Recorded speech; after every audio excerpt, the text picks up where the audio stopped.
Welcome back. You're still watching Daybreak and you're still with Karungo Thangwa from the TSP and did I just say that? The Service Party, Heather.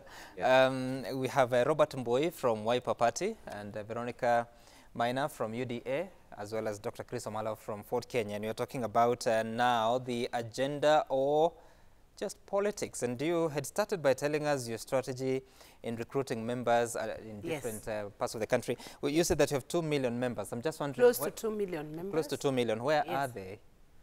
Oh, they are all, you haven't seen them? No, I'm asking. I mean, I'm asking, they are where all they over. Spread? Or maybe because I'm so used to seeing them everywhere in the 47 counties, we have members across the whole breadth. And our party then cuts the image, a national image, a national look where we have inclusivity, because it's one of the key values and one of the key principles of the UDA is to have inclusivity, to accept the diversity of Kenya's ethnic setup. And we allow and acknowledge, and in all our organs, we are having that national outlook and national the face of Kenya. Okay. Yeah. And Karungo, how many members do you have? And maybe what I would also want I'll get to the point of agenda because we have to dissect that. But how many members do you have and where are they majorly? What we're doing is that, you know, it is a national political party. First of all, we are all over the country. And for you to be registered a national political party, you must have at least membership from over 24 counties, and we have been able to achieve that. And once we got our certificate as a fully registered political party, we embarked on recruiting members. And I don't know whether you know, we are the only political party that has not been accused of registering people without their knowledge. You remember the office of the ORPP had put the online database for people to check. Those people who are already in TSP are those people who voluntarily registered with us. And the reason why that is happening is we started laying structures on how to register people and to make sure that they register because they want to. In our systems online, you cannot be registered against your will because you have to be sent an SMS to be asked whether are you the one registering this. The moment you say yes, then you're in the database. So as you're asking, we are close to 800,000 fully registered members. And with these members, those are genuine members who can always say, yes, I woke up this morning, I met this recruiter, or I went online and I started registering. So we are all over. Of course, charity begins at home. Most numbers are from Mount Kenya, those who have registered with us. But we are going everywhere, even in the area of Honorable Wamalwa. We are actually having most people coming from Trans Nzoia. We even have a governor aspirant in that county, Trans Nzoia. Okay. So we are still doing it.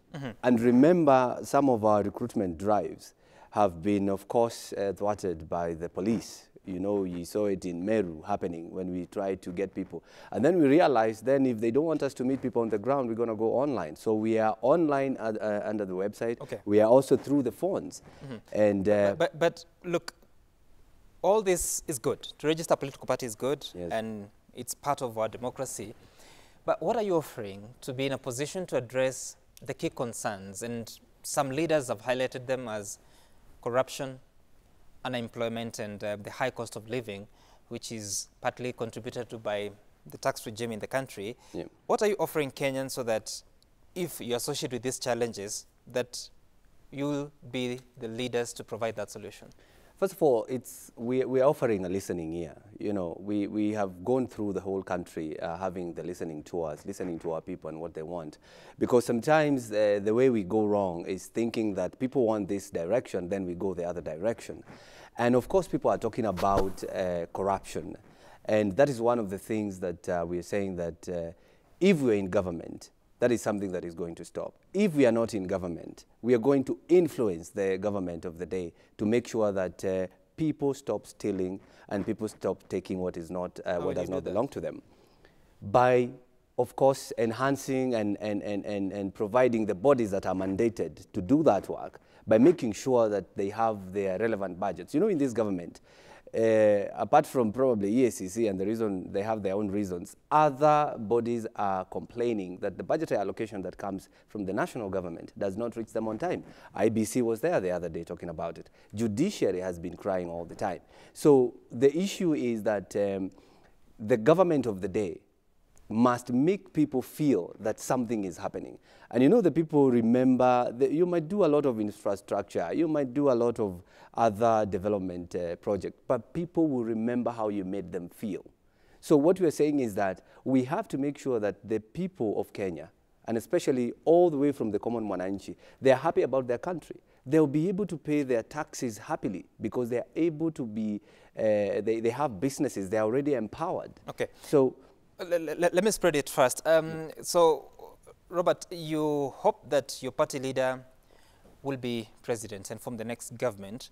So what are your proposals to deal with these three issues? I don't know whether you agree that they are the main issues that Kenyans are facing: corruption, unemployment, and high cost of living. What solutions would you offer? Yes, Sam. Those are the three key issues. And by the way, they are tied to the hip, those three. Because corruption is what causes the high cost of living. Because every development project, if funds are channeled away from it, then it means that everything becomes expensive. And I think that's what is costing us a lot. And when the economy doesn't have enough money, then we cannot have employment. We are offering a solution to Kenyans because we have a leader. And by the way, all political parties, really the face of the leader is the face of the party. We have a leader who is clearly an example of integrity. Kalonzo Musyoka, no scandals. He's been in government all those years. He's been vice president of the Republic of Kenya. In fact, and then everyone knows that he's also a God-fearing leader. I think that's what we need, a God-fearing leader sitting at that seat of State House, and who we know that from the days he's been in government, he's not been stealing money. So that would mean that whoever works in his government would obviously want to emulate the leader. Have we had a God-fearing leader as president in this country?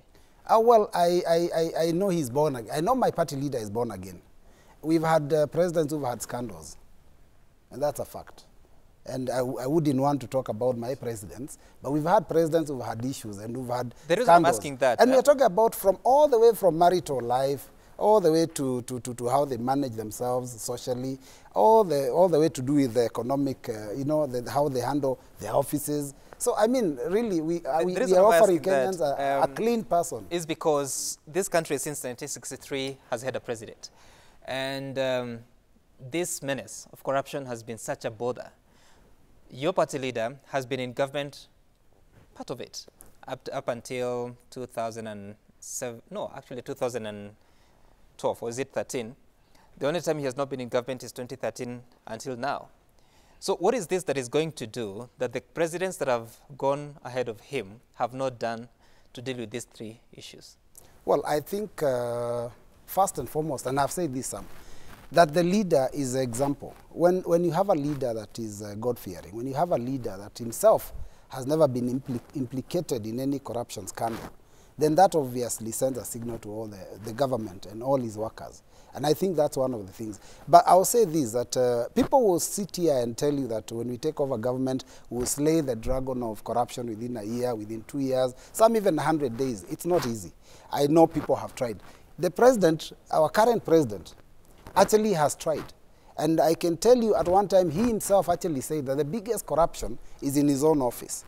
We are always wondering who was it he was referring to then. But the issue is that he reached a point where he called all these organs that my friend has talked about, and he said, what do? I want to get rid of corruption. If you mention someone is corrupt, do I take them to Uhuru Park and shoot them?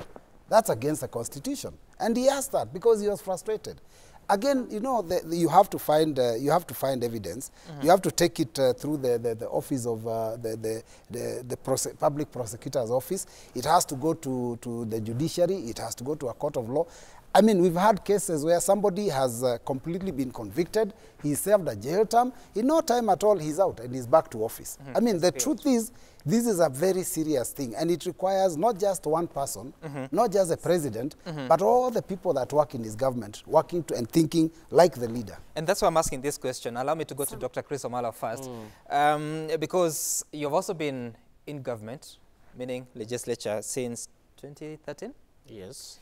So how do you deal with this, knowing too well that there are practical challenges that in dealing with these three issues, corruption, unemployment, and cost of living, though it appears that corruption is, quote unquote, the mother of all, or is it the father? So what are you offering as Ford Kenya that will ensure that we deal with this with finality? First of all, Ford Kenya as a party, when you want to understand their party, you must look at their philosophical orientation. What does the party ideology tells you? You must start from there. I know majority of the parties here were social democrats, where they are looking at the issues of the rule of law and human dignity. Ford Kenya as a party, we subscribe to zero tolerance to corruption. We've seen the Auditor General's report. About 30 to 40% of the revenues that we get nationally, they go through our waste through corruption. And corruption starts from the budget making. We've seen when it comes to budget making, there are a lot of provisions, some funds provided for, but by design, they end up in people's pocket. In this country, the big problem that we've had in this country is corruption. But now, we also have institutions that fight corruption. Again, when you talk about issues of corruption or a matter goes to court, it must have some evidence, the issues of prosecution. And as Parliament, which I sit in, when it comes to allocation of funds to these institutions, we've actually improved. Looking at the Kibaki time, Kibaki regime is the regime that brought this country from the negative GDP growth to almost 7%. And the key issue was zero tolerance to corruption. We have institutions like ESCC. So what we have institutions like DPP. To be done differently? Absolutely. I'm coming to that. We must increase funds. For instance, when it comes to those institutions that fight corruption. For example, the ESCC, where, like my brother mentioned, last time when His Excellency the President came to the floor of the House, where members were happy, he came up with some lists. The list had been given by the ESCC, but it was just at the preliminary level. Even some people lost their jobs at that particular time. So ESCC, of course, needs to pull up their socks. They've talked about the issue of funding, but this is where you have national basket. Okay. And you must be able to do a delicate balance. Like, for instance, at such a time where we're having the COVID pandemic, the government has to run, and the government also needs to fund those institutions. In this last budget that we've just passed, I've seen more funds have been allocated to the DPP, for instance, so that they can be able to hire those people who have qualified when it comes to matters of prosecution. The DCI was allocated some extra money. DCI is the one responsible when it comes to matters of investigation. About the judiciary, and we hope you're going to have this when it comes to the, I didn't see it in the supplementary budget. The judiciary in this country, and I'm sorry to say this, because it's not been given enough funding. We passed a law. Actually, I proposed a motion on the floor of the House that in every county... You think the deficiencies in, in funding to an extent it has contributed the fight against corruption? Of course, if you don't fund judiciary, for instance, judiciary is the one that listens and makes determination when it comes to matters of corruption. You know of a court that has not sat because they didn't have... Yeah, I'm coming to that. You see, you're impatient. Just hold on, please. We passed a motion in Parliament that we must have a high court in every county, for instance. And some of these high courts, in terms of completion, is 80%. So the only remaining 20%, they need to be funded. When it comes to delivery of justice, justice delayed is justice denied. A lot of these corruption cases are delaying forever. I'm sorry if I'm being stubborn, because you say, yes, we don't have a high court in every... No, you're not understanding. What I said is this. Just a moment. For us to expedite when it comes to matters of democracy, we must ensure high courts are everywhere. We passed this in Parliament. But right now... Which is fine. Maybe we don't have courts in all the counties because of funding. But the question I'm asking, because you said that the funding is a problem to ensuring that we're able to fight corruption, do you know of a court that did not sit because there was no money? And if at all, because the revenue challenges will always be there anyway, because our needs are more than I told you. How do you maximize, as Ford Kenya government, how do you maximize the resources available to ensure that you're winning this war? Then listen, you've asked a question, allow me to answer. Okay? Ford Kenya as a party, when we talk of zero tolerance to corruption, look at the channels of managing social justice, for example. We passed a motion in Parliament of ensuring that the justice system in this country is effective and efficient. It can only work if we increase, for example, the number of high courts in this case. We have a lot of cases which are delaying when it comes to when it comes to courts. I know of corruption cases which have delayed up to 2 years, up to 3 years. And one of the issues, for example, in the BBI proposal, was like corruption cases should be completed within 6 months. How is that going to be possible? By ensuring that we are going to fund judiciary enough so that they can be able to have enough staff and they can improve in their infrastructure. I know Isiolo, people coming from Isiolo, people coming from Northeastern. How many high courts are there in Northeastern? When it comes even to Western, when it comes to Kambani. So if we fund judiciary more, we are going to have high courts, they are going to employ more judges, and the process of determining corrupt cases is going to take a shorter period. So that will enhance issues of zero tolerance to corruption. Again, when it comes to integrity, the issues of integrity, the leaders who have been involved in matters of corruption should also not be allowed to seek leadership positions. All right, Veronica, these challenges remain. First of all, who is your party leader? We have our chief hustler, that is Deputy President of the Republic of Kenya. He is not yet our party leader because, as you very well know, he is in Jubilee together with the President. They hold a twin ticket. Okay, so how would a UDA government fight corruption differently that the Deputy President has not under Jubilee? First of all, the problem we've had with the fight against corruption is the personification of corruption in Kenya. Personification so that it then now becomes a veil towards all the corrupt practices that are happening in the Republic of Kenya. And the minute we stop the personification, that this A is equivalent to all the corruption in Kenya, then we'll start tackling the issue of corruption. That's one. Number two, corruption cannot be prosecuted on the media, first of all. Corruption is prosecuted in courts of law and investigative bodies. Because when a scandal comes out, even before investigation is done, it's so easy for a person to cause an article to come to the paper on the front page accusing you of maybe having done something so crazy in Citizen that even before we know what has happened, there's already an image formed to a right-thinking member of the society. I think what we need to do and what UDA plans to do is to affirm the institutions that can tackle this vice. Because, and it's a multi-pronged approach. It's an approach, it's integrated, because one institution cannot fight corruption by itself. EACC needs the support of the investigative bodies, it needs the support of prosecution, it needs the support of the DPP, and unless those institutions are affirmed and they are independent, then we will not say we are fighting corruption to its bitter end. Veronica, now, let me been happening. No, let me finish. Let me say what has been happening, if you allow me to say. What has been happening now is using of those institutions to intimidate people who have a divergent view.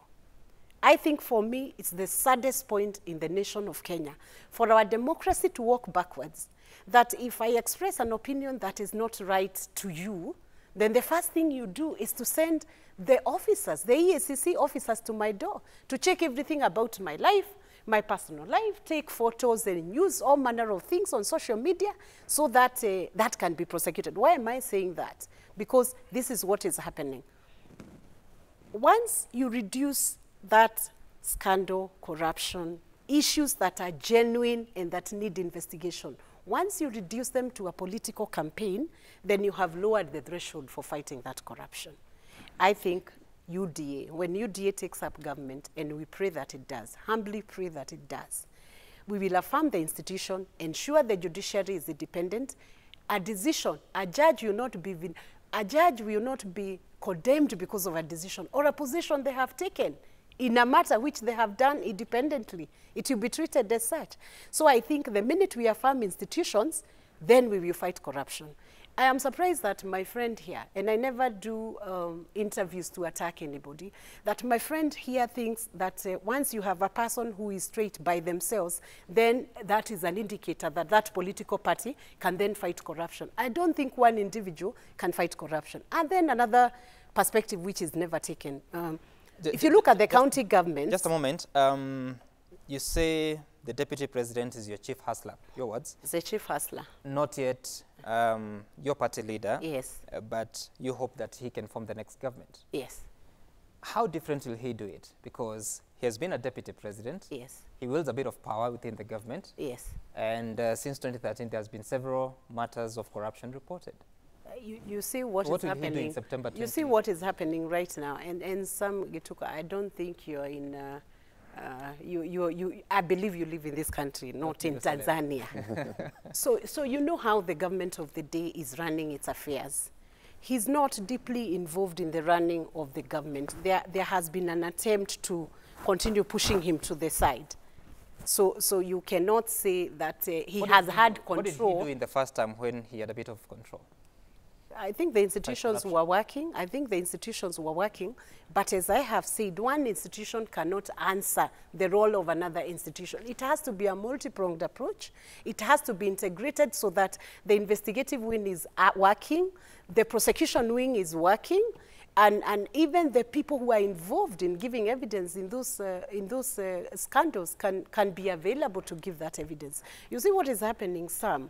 You will find corruption in places where even if you were to say Dr. Chris was the one who was there, it would not be possible for Dr. Chris to have committed that specific offense that they are being accused of in corruption. But right now what we've done is to personify corruption to one individual or to a few individuals. Sorry, Veronica, the simple question I'm asking, because you say the deputy president has not been involved in several matters in the second term, but he was in the first term. Yes. Do you know of specific measures that he took to ensure that this, as people call it, dragon was laid? And Jubilee government did very, very well in the first term, No. if you may recall. Dealing with corruption, that's fine. Dealing with Yes. corruption, any specific intervention that he took?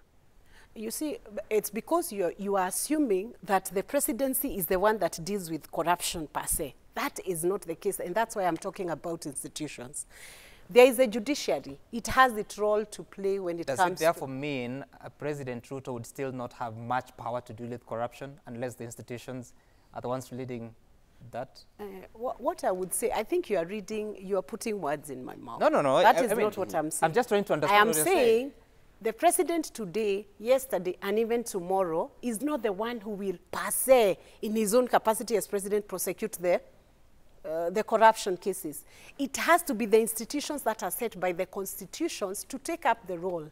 But the problem is, if you muzzle those institutions and use them for the wrong purpose, then they are not going to bring the benefit they are supposed to yield under the Constitution. If we were to have an independent judiciary, an independent EACC, such that if it's prosecuting or investigating a certain action in a county, you are confident that it's independent. Even as a governor, when you sit there, you say, if I have done wrong, then there is a problem. If I haven't done wrong, this institution is so independent that I am going to be acquitted of all the charges that are being leveled. That's what we are calling for, and that's what we will do. And if you see any government that does not want to affirm those institutions, then I think that's a signal. It's not a good signal at all. Okay. I think just to add on that. Go ahead. You see, the law is as good as the implementer, or the constitution is as good as the implementer. If there is no goodwill, I'm telling you, this war on corruption will never be won. Because the government of the day, and you know, it is in public domain. Even my grandmother in the village will know that the war on graft has been weaponized. Meaning that if you dare ask a question against the government of the day, they will deal with you at that particular time. So the issue is we have to provide a goodwill, and we also have to provide the good leadership. And that's what we are saying as TSP, that ours is to really work on good governance. Also to add on to the deputy president, because of course, I don't know whether you know, he's also our presidential candidate as a TSP. Oh, is that so? Yes, he is. And I would want to tell you that we can give you an example with Tanzania. I mean, we do not have to go and asking number 2, number 3, number 4 what you have done, yet there is number 1. If you look at Tanzania, for sure, there was a president who was Magufuli then. Then there was a deputy president, a vice president. But they interchange, and we ask and we pray for God that should not happen here in Kenya. We want to do it through election to have a different president. But look at what has happened. People are happier. They're even saying they're Suluhu. Yesterday there was an election in the WASU leadership, And they said, we have Suluhu. Why? Because people can see there is leadership in the deputy president. It's only that a deputy president cannot arrest anybody. You cannot even try to do anything against your boss. Let's put this into context, Karungo. By listening to one Raila Odinga and William Ruto, as they have been exchanging quite a bit of barbs on corruption. Listen. Makanisa amekuja, fungua amekuja na ile magunia pesa mengia naye ndani ya kanisa. Kanisa wanakuja nini? Jamaa sana nasema huyu jamaa ni mkarimu sana. Jamaa ni mtu ambaye anamcha Mungu.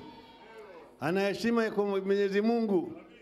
Kabisa kabisa yeye anasaidia makanisa, anasaidia wakina mama, anasaidia vijana, lakini ile pesa anakuja naye ni ile pesa yenu ambayo yeye ameiba.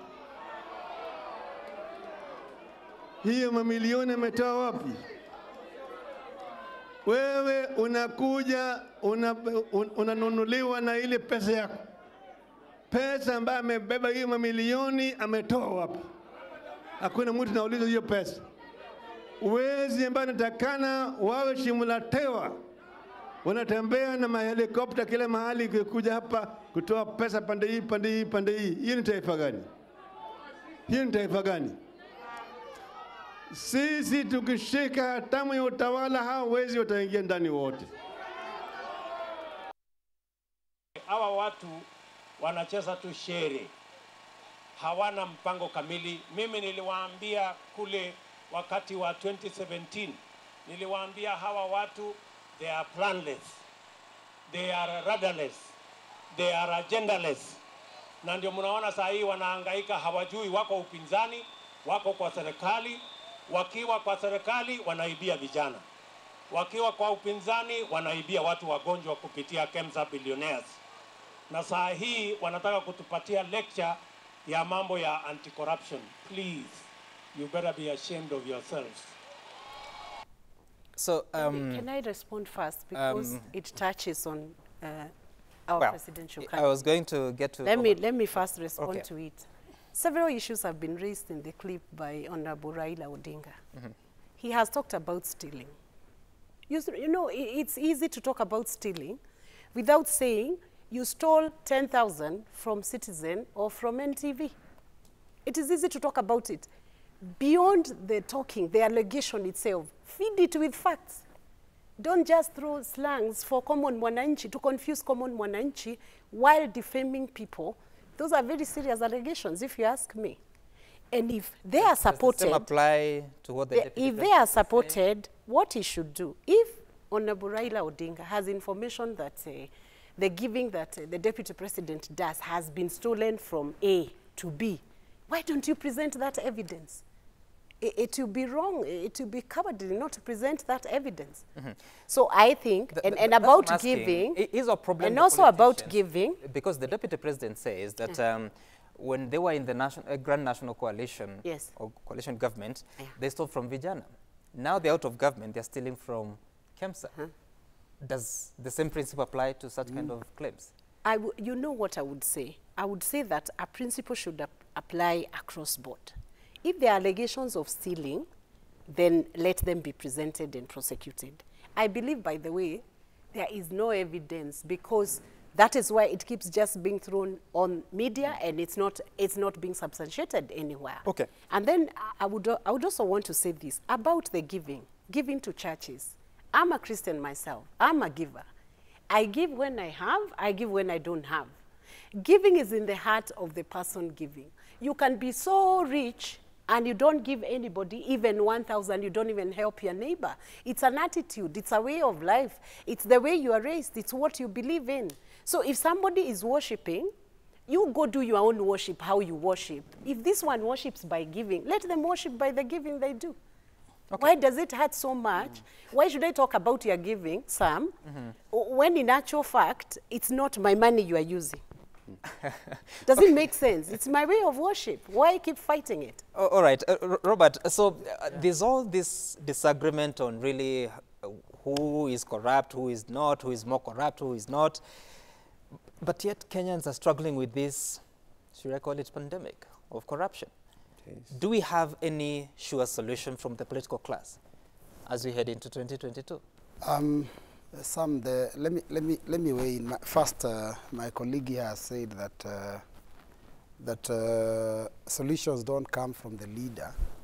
I want to tell you, alone. I said from the leader alone. Incidentally, it's a more balanced. When I gave my contribution, I said that the leader sets an example and his government would emulate him. So that means he's not alone. So I just wanted to clarify that.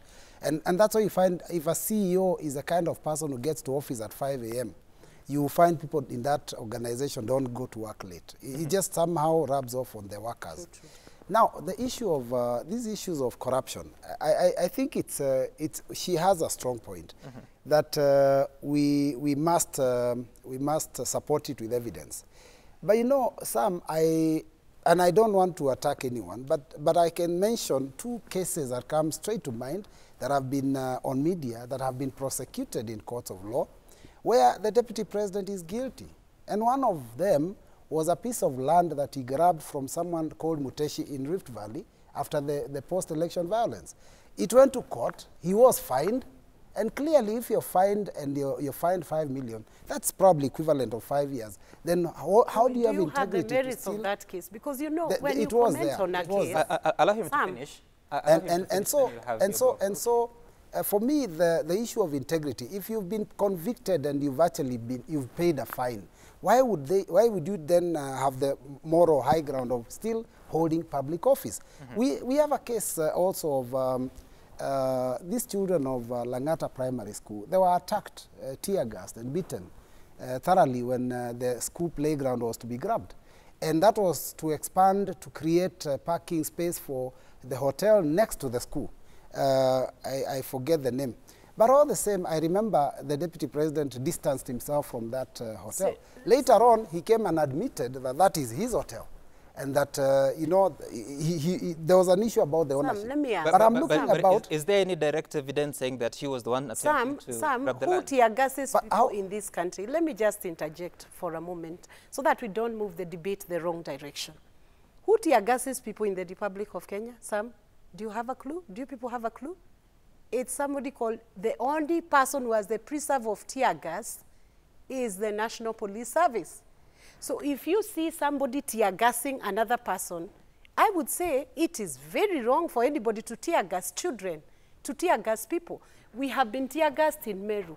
We were tear gassed in Mombasa, simply because we are doing what we are doing within the COVID regulation, and it is not amusing at all. The tear gas, by the way, my brother, it's the preserve of the National Police Service. If somebody is tear gassed in Langata Primary School, go and ask the IG who tear gassed little children. But I think you're talking about the attempt to grab the land, which finish no, making I your cannot. point. Yes, we cannot make it the subject of debate here. To be fair, Sam, no, that's fine, what Veronica. we are discussing here is the political parties. That's fine. He was making his response. When you're talking about the strategies of this, but we cannot prosecute it here because the fair way to deal with such issues is when all the evidence is laid so that you can comment. I think it's also fair for the panelists to respond to something that you've said. Okay. Yeah, so anyway, it's in public domain, and it was being grabbed for Weston Hotel and clearly for parking. And let me say this, you know, the issue of the tear gas, and some, I don't want to go off. I am a victim of serious political violence. Just on citizens. I am a victim. If you're dissatisfied, it's the connection he's putting between I want to address something and different. the grabbing. And then we move on. Okay. Yeah. Actually, on the matter of tear gas, I am a victim of these political skirmishes, and my leg was shot and broken by the police. Sorry. And really, even the policeman who shot me and broke my leg, I can never blame him because he was operating under instructions. And we all know, you know, some things you don't have to put it here in black and white. We know the instructions cannot have come from the IG, go and hurt those people. It must have come from an office higher than that, because that was a time we were fighting for political leadership and a resist movement. So I do know that the president, the deputy president, and the political leaders have an influence on what the police do. That is a fact, and that's why we were attacked. And even maybe that's also how you're getting attacked. So there is that possibility that instruction came from a higher office. Okay. Okay, Robert. We have so little time that we have to talk about the solution that your party is offering to the unemployment and cost of living. We've spent so much time talking about corruption. Maybe that explains that it's such an important issue. But do you have any specifics? Because if you look at the front page of the Daily Nation, you'll see how commodity prices are rising from what it was in January to now. Do you have any suggestions on how to reverse this situation? As a party, we believe in fair taxation. If you look at the cost implication of those commodities, actually the finance bill, the objective of the finance bill is to show how government is going to raise funds to fund its budget. And we've just had a budget of 3.6 trillion, and this budget, it must be funded. So the government has to look for ways of raising funds. But as you look for ways of raising funds, there must be a delicate balance on, as you try to raise these funds, how do you do it in a way that it does not hurt the mwananchi? For instance, at this time of the COVID pandemic, some times back we had put some measures, particularly to cushion the small business people. As we speak right now, most businesses have closed. Job opportunities are lost. Like in Trans Nzoia, where I come from, the business community, we saw yesterday, some people were trying to protest, picketing, which is provided for under the Bill of Rights. You find that some businesses were demolished. They could not get a place where they can put their businesses together for their livelihoods and all that. So in this country, the critical point is we must look at the entire welfare. The government is there to protect the interests of the people. When it comes to taxation, at that time, unfortunately, I was not on the floor of the House. Actually, I was out of the country. But I salute my colleagues, honorable members.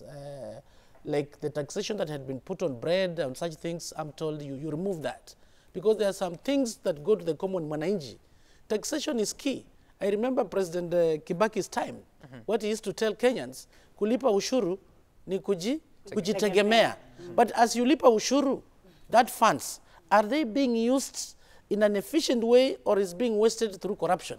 Because the Auditor General tabled a report that 40% of the revenue is being wasted. So it is important that the government must put measures in place to seal these loopholes of corruption so that you don't go and overtax. You are taxing a commodity 3 times so that you are giving a provision that is going to go into pocket hands. Now we are calling upon the EACC, the DPP, and the judiciary. These are the 3 critical institutions that help in fight against corruption, not one. And they must be well funded for the fight against corruption to be efficient and effective. And the issues of Sadaka, allow me to mention that. When you go to church, it is only the God in heaven who knows whether that money is corrupt money or is good money. I go to church and I give Sadaka. Most of the development projects in churches, they rely on the people who go there. As a matter of fact, it says when you give, the right hand, the left hand should not know what you're giving out. So this issue of condemning when it comes to whatever you give in church, it's only God in heaven who knows where that money comes from. And I want to leave it there. Okay. Karungo, if you are to form a TSP government or you are to work with UDA form government, what policy proposals do you have to improve the employment levels in Kenya, but also reduce the cost of living? Thank you very much. Or make it more affordable. Yeah, but before I say that, let me also just in a second weigh in on what was being discussed here. What I would want to say is that he who alleges must prove. What is happening in our country is that people are not honest. And you will hear one person say this today about another person, and then tomorrow, once they sit down and have a cup of coffee, immediately they change the tune. So you will always tell there was no honesty in whatever the person was saying about whoever or that person is doing that thing. But to your question, for us as a political party, we really want to empower devolution. Because if devolution works, if devolution is well given resources, people won't even care who their president is. They wouldn't even want to know who is in parliament or so. How will you do that? by making sure, because, you know, for me, I've been an MCA, you know that, and I've worked as a legislator in Kiambu County. I've also worked in the executive side of Kiambu government. And what I can tell you is that if these monies never get to the workers or the employees or the county government, they are unable to even provide services. People are not paid on time. Can you imagine having somebody working for 5 months without being paid, whether they love their Because of delays in exchequer. Because of the delays from the National Treasury. And what we would want is that we should even allow the county government to be using their money direct from the collection of their revenue. Why collect your revenue, then send it to the national government, then the national government gives you in beat, yet you collected it. You see, what is lacking here is the proper policies. And these proper policies can only come from the executive. So if you get the wrong executive that does not understand what these people go through, they will never come up with the right policies. About empowering the people, we need to come up with industry. I've been into China, and I can give you this example. Those people who go to China to buy things that they sell here, do you know we buy them in villages? You go in a whole village like Metahato, where I come from, you find a certain Mamamboga and their son, they are making sockets for electricity. They are making steel wire for cleaning sufuria. So because there is cottage industries, how do we provide these cottage industries? It is bringing in investors who will understand that if I start this industrial kind of venture, it is going to help the people in that scenario.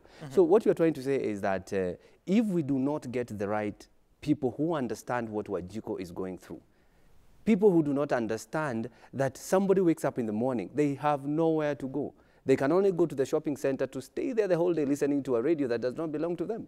If you do not understand there are people like that, we will never come up with solutions. I hear you. You say that you bring investors to invest in the cottage industry.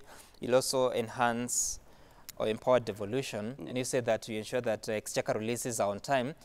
But in this country, there's been a challenge in revenue collection. That's why several times you'll see money is not released as soon as it should. What other suggestion do you have to deal with that revenue collection, but also in improving devolution? What else? Why do we have, you talked about people unable to collect revenue. Why is that happening?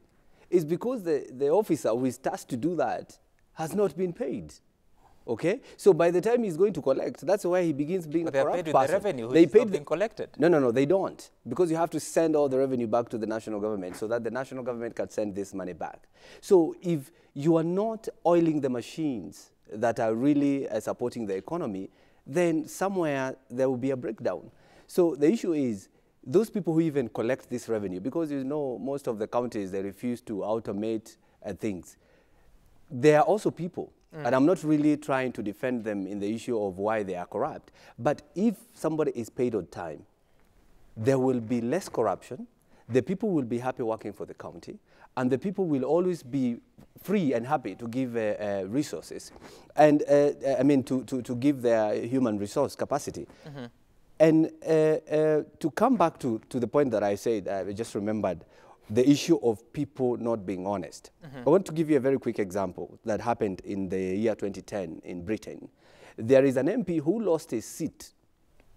His name is Phil Whelan. He lost his seat. Why? Because he had lied about an opponent. He had lied about somebody who was vying for a certain seat. Do you know what the lie was? He had said, if you vote for this particular person, he won't live in this constituency. If you vote for this person, he's an apologetic of the Muslim extremist. So what happened is, after the election, this Watkin guy who lost the seat went to court. Said, this guy, I lost my votes because this guy lied to my people. So that's what I'm saying. We are talking about honesty, and that's why we are also crafting that law. And I hope when it comes to Parliament, Honorable Member Malwa and Honorable Member Robert here will support to say we are fighting those people who tell lies that benefit them in a certain way, because that is corruption also. So that is something that we need to do as a country, that whoever alleges must prove. Okay, it's very, very interesting that you should say that, but the political season you are getting in, you'll have a lot of that. Yes. Veronica, your party bottom-up approach. Yes.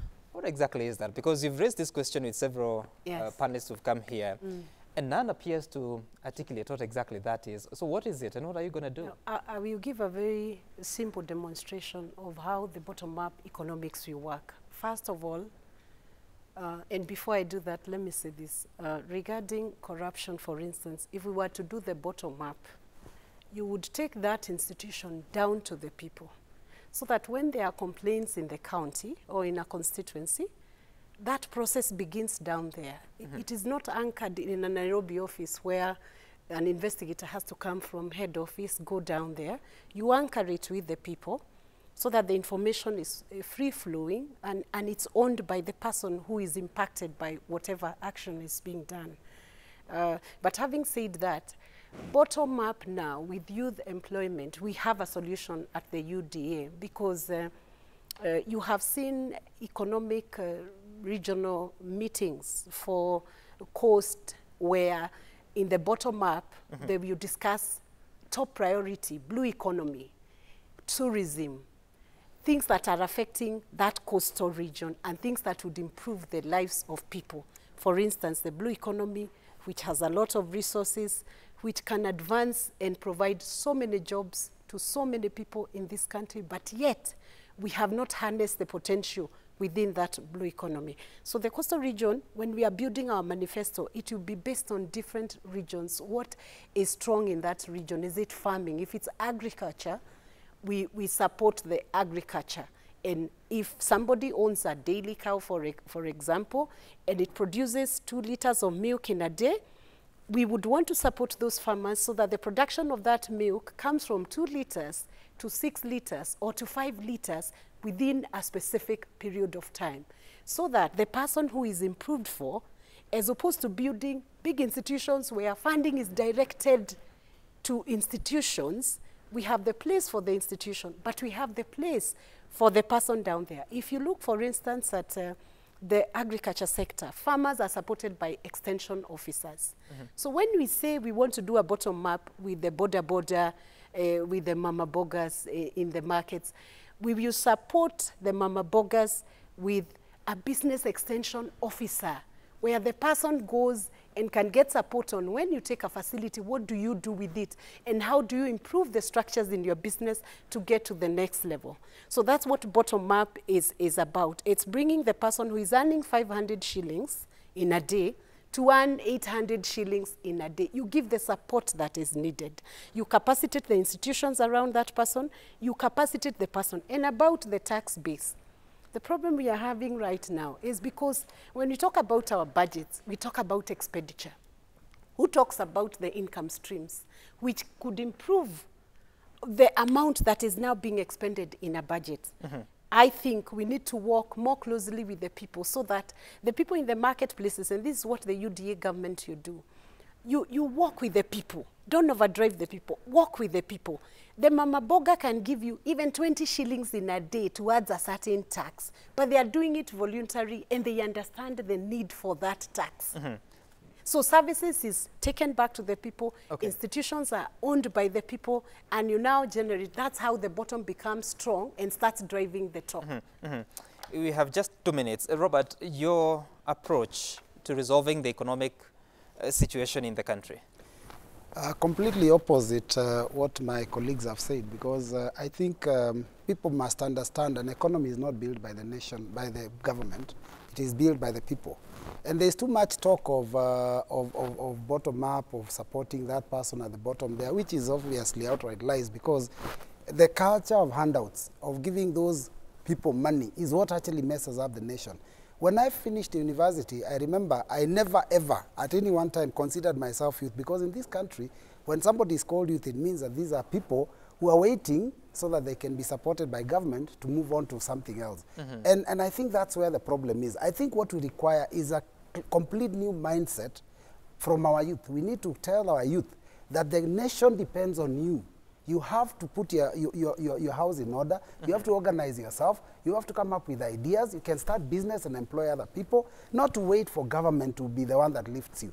Because if you cheat people that you're going to give them money to uplift them, then they will do nothing. They will sit in the markets and wait. Let us tell our youth, you can do it, because there are youth who have done it. Okay. So we as government Right. would want to push our youth to know that the government is theirs, the nation is theirs, the future is theirs, so that they can all wake up early and strive to make a living.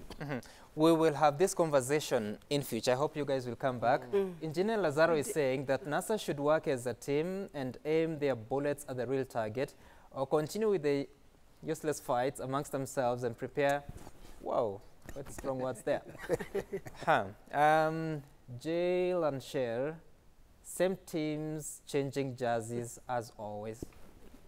Jacob Abere, just listening. Wamalo and my friend Boy on political party funds. It's clear as black and white.